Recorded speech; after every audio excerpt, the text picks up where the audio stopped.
I call Melissa Lee.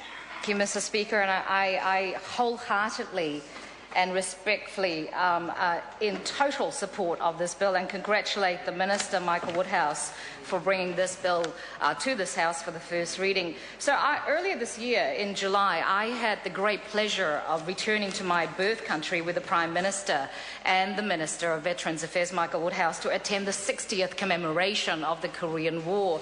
You see, sir, New Zealand has a proud history of service in defence of our country and of the freedom and democracy around the world, and I'm one of those beneficiaries.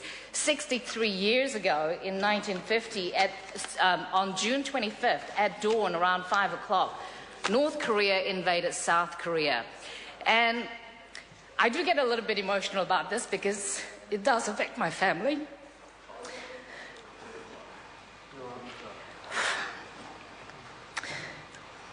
I remember recalling my mother talking about not having enough food in the family, and yet they took in 10 other refugees so that they had a roof over their head, because they all had to return down south to Busan, the only city that North Korea never invaded. My grandfather was shot dead by the North Koreans because he was educated at university.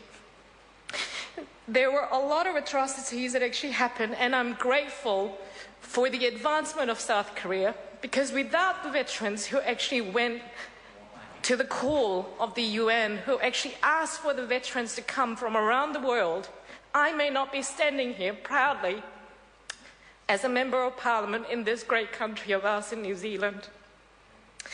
I apologise about my emotional state, but New Zealand owes a great debt to our veterans, and I personally owe a great debt to the Korean veterans, the KVA, the K-Force, who actually went to the call of Korea.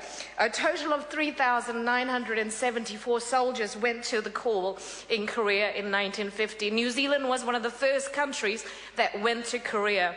There were 1,300 Navy officials, servicemen who actually went to Korea as well. A total of 33 New Zealanders died in that battle. Although the numbers were not as large as other contingents from around the world, we were a proud fighting force who actually fought very, very bravely in one of the bloodiest war that we've seen in recent times. So when Jim Newman, the president of the KVA, talks about this bill, and when he actually sort of all of the veterans who I refer lovingly as my dads, they talk about the hardship that they actually faced. They gave up their youth to fight for something that they didn't even have anything to do with in a foreign country. They were all age 18, 19, 20, early in their years. They forsaked their education to go and serve in a country that they had nothing to do with, sir. They fought, and some of them even recall the coldest winter they had ever known. New Zealand has never seen a winter like that. They talk about their boots and their clothes, that they weren't prepared for the kind of cold that they had. That when their boots actually touched the ground in Kapyong, they simply broke apart. They split. That they didn't actually understand the harshness of the conditions that they were fighting. And yet the veterans, when they return to this country, they still remember the country that they served, and they're very proud of the developments in the last 60 years of the Korea that has become a leading nation in the world, that it's become an economic power around the world. Everybody uses Samsung. Everybody knows about Gold Star. Everybody knows about, Kia and Hyundai, and the growth that was made possible by the sacrifices of our very own veterans, sir. I totally support this bill because it is benefit of our veterans who made it possible for me to stand in this House. Sir, I commend this bill to the House.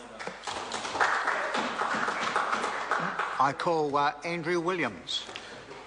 Thank you, Mr. Speaker. I would like to take a call on behalf of New Zealand First as the Veterans Affairs spokesperson to support the Veterans Support Bill.